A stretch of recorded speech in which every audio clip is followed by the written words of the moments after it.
पर बड़ा साइबर हमला ईरान के द्वारा किया गया। मैं आपको दिखाऊंगा एक वीडियो, जब इजराइल का न्यूज चैनल लाइव था, उसी लाइव के दौरान अचानक से जो स्पीकर था उसमें एक साउंड आता है शोर का, और फिर उसके बाद उस स्पीकर से किसी ईरानियन की आवाज आती है, और उसके बाद इस हमले के बाद, साइबर अटैक के बाद, उस न्यूज चैनल को बंद कर दिया गया हमले के डर से।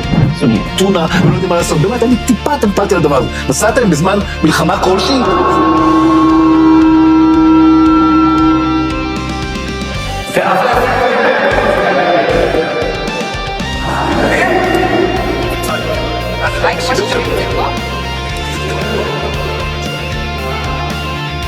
इसी तरह से ये एक मैसेज यहूदियों के मोबाइल पर भेजा गया, जो कि हजारों यहूदियों के फोन पर गया कि बंकर में रहना, लेकिन बंकर में आतंकवादी टेररिस्ट अटैक हो सकता है।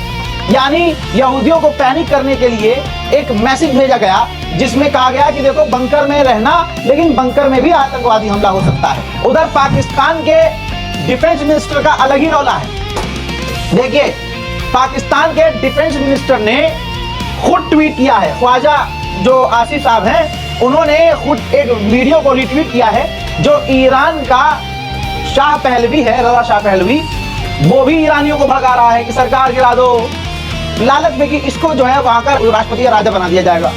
तो उनके बयान को, उसकी वीडियो को रिट्वीट करते हुए पाकिस्तान के डिफेंस मिनिस्टर ने 3-4 लाइनों में खूब बढ़िया बढ़िया गालियां लिखी हैं, और कहा है कि अगर तुझे लगता है कि ईरान के लोग तेरी सुन रहे हैं और तू ईरान का लीडर हो सकता है, तो इतना अपने में दम रख कि ईरान जा, वहां के लोगों को लीड कर और वहां की सरकार गिरा। यहाँ लबर लबर करने का क्या फायदा। यानी फ्रंट पर आकर जैसे पाकिस्तान ईरान का सपोर्ट कर रहा है, शायद ही कोई कर रहा हो। वहीं ईरान ने यूएनएससी में कंफर्म कर दिया है, क्लियर कर दिया है कि हम बड़े हमले नहीं कर रहे हैं, लिमिटेड हमले कर रहे हैं और सिर्फ अपना बचाव कर रहे हैं। रिपोर्ट यह है कि ईरान और इजराइल की जंग की वजह से इजराइल ने अब 2 दिन से अपने इंटरनेशनल एयरपोर्ट को पूरी तरह से बंद कर दिया है। अब कोई इजराइल ना आ सकता है ना जा सकता है।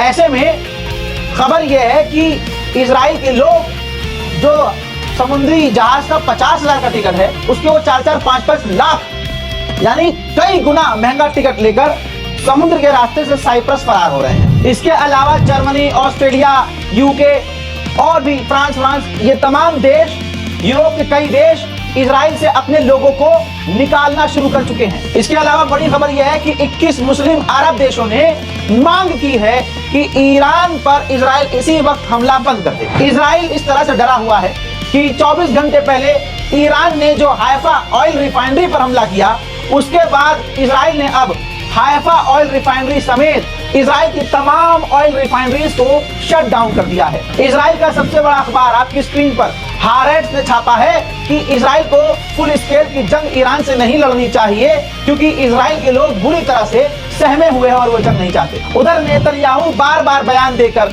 वीडियो जारी करके ईरान के लोगों को भड़का जो रहा है। खबर यह है, CNN खुद लिख रहा है, जो इजराइल के आगे नाश्ता गाता है वही चैनल कह रहा है कि इजराइल के प्रधानमंत्री को ईरान से कोई सपोर्ट नहीं मिल रहा है, वहां के लोग अपनी सरकार के साथ हैं और इजराइल के भड़कावे में नहीं आ रहे हैं। उधर अमेरिकी सेनेटर कई तरह के ऐसे हैं, ट्वीट आपके सामने हैं, जो पूरी तरह से नेतन्याहू के खिलाफ हैं और ट्रंप के खिलाफ। उनका कहना यह है कि ये जंग इजराइल ने शुरू करी, नेतन्याहू ने शुरू करी और एक देश पर हमला किया, वहां के लीडरों को मारा, कमांडरों को मारा, तो ये जबरदस्ती की जंग में ट्रंप को नहीं जाना चाहिए। उधर दोस्तों, ईरान के टीवी चैनल ने यह वीडियो जारी किया है, शायद IRGC के कहने पर। सरकार के मर्जी के बिना इस तरह का वीडियो कोई शेयर नहीं कर सकता, जिसमें इजराइल की लोकेशंस को दिखाया गया है, इजराइल के एयरबेस को दिखाया गया है। इस वीडियो के अंदर दिखाया गया है कि ईरान के निशाने पर कौन कौन सी जगह हैं। ईरान ने 4D एनिमेशन का न्यूज चैनल के जरिए यह वीडियो जारी किया है, जिसमें दिखाया और बताया गया है कि इजराइल के कौन से इलाके पर हम अगली बार हमला करने वाले हैं। उधर ईरान के supreme leader Ayatollah Syed Ali खामनाई ने ट्वीट की है ये फोटो, जिसमें त्रिशूल के स्टाइल में 3 मिसाइल आसमान की तरफ उड़ रही हैं और आगे वो इजराइल की तरफ जाएंगी, और उन्होंने लिखा कि इंशाअल्लाह हम जीत के करीब हैं, अल्लाह की मदद से हम दुश्मन को हराएंगे। उधर भारत का पहला स्टेटमेंट आया है, ये देखिए, भारत के विदेश मंत्रालय के द्वारा कहा गया है कि दोनों देश जबरदस्ती की एस्केलेशन, लड़ाई, दंगे फसाद की तरफ आगे न बढ़े, बल्कि मामला शांत करने के लिए हम ऑफर करते हैं कि भारत इजराइल और ईरान के बीच मीडिएशन करवाकर मामले को खत्म करवाने के लिए तैयार है। ठीक इसी तरह से व्लादिमीर पुतिन और तुर्की यानी रशिया और तुर्की का भी सेम बयान है कि ईरान और इजराइल की जंग को खत्म करवाने के लिए हम मीडिएशन करने को तैयार हैं। उधर तुर्की अपने ही खौफ में है। ये वीडियो जारी किया गया है, तुर्की का मीडिया दिखा रहा है, जिसमें रजब तैयब एर्दोगान ने ऐलान किया है कि हम मिड रेंज, लॉन्ग रेंज और शॉर्ट रेंज के मिसाइल, ड्रोन, हथियार, डिफेंस सिस्टम डेवलप कर रहे हैं भारी तादाद में तेजी से, ताकि भविष्य में हमें कोई खतरा ना हो।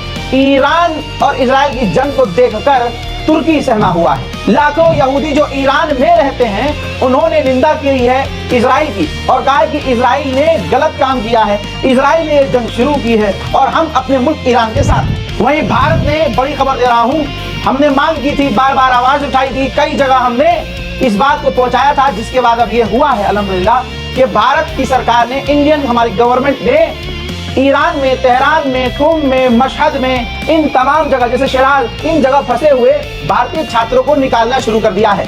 जमीनी रास्ते से ये आर्मीनिया ईरान से लेके जाया जा रहा है, फिर आर्मीनिया से बाय फ्लाइट उन छात्रों को हिंदुस्तान लाया जाएगा। जर्मनी ने आधिकारिक तौर पर बताया है कि इजराइल की हालत सही नहीं है। इजराइल ने रिक्वेस्ट की है कि हमें फायर फाइटर्स चाहिए, तो हम आग बुझाने वाली पूरी प्रणाली को भेज रहे हैं इजराइल। हजरात, ईरान से इजराइल को जंग कितनी महंगी पड़ रही है पर डे का हिसाब बताऊं, $300 मिलियन। जी हाँ, $300 मिलियन ईरान से लड़ने में हर दिन खर्च हो रहा है। और 7 अक्टूबर 2023 से अब तक जंग में इजराइल का 85 बिलियन टोटल खर्चा, 7 अक्टूबर से अब तक $85 बिलियन इजराइल का खर्च हो चुका है। उधर आधी रात के बाद अचानक से शिराज, तेहरान, कुम, मशहद, इन तमाम जगहों के ईरान के एयर डिफेंस सिस्टम एक्टिव नजर आ रहे हैं, जो इजराइल की मिसाइल और ड्रोन को रोक रहे हैं।